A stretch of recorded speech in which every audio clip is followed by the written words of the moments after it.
और आगे बढ़ते हुए आपको बताएं कि मसला फ़लस्तीन के हल और गजा में अमन के लिए अक़वाम मुत्तहिदा के साथ पाकिस्तान भी मुतारिक है। अक़वाम मुत्तहिदा जनरल असम्बली के 2 रियासती हल इजलास में वज़ीर आज़म शहबाज शरीफ पाकिस्तान की नुमाइंदगी करेंगे। इस इजलास की मेज़बानी फ्रांस और सऊदी अरब की जानिब से की जा रही है। अक़वाम मुत्तहिदा में सऊदी अरब और फ्रांस की सरबराही में मसला फ़लस्तीन के 2 रियासती हल के लिए सरबराही कॉन्फ्रेंस आज होगी। अमरीका ने फ़लस्तीनी सदर को वीज़ा नहीं दिया। महमूद अब्बास बज़रिया वीडियो लिंक कॉन्फ्रेंस से खिताब करेंगे। वज़ीर आज़म शहबाज शरीफ भी इजलास में शिरकत करेंगे। वज़ीर आज़म 26 सितम्बर तक न्यूयॉर्क में क़याम करेंगे।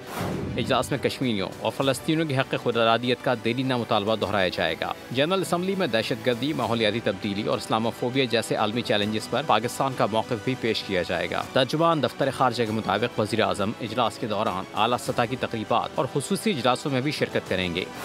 वो इस्लामी ममालिक के रहनुमाओं के हमरा अमरीकी सदर से भी मुलाकात करेंगे।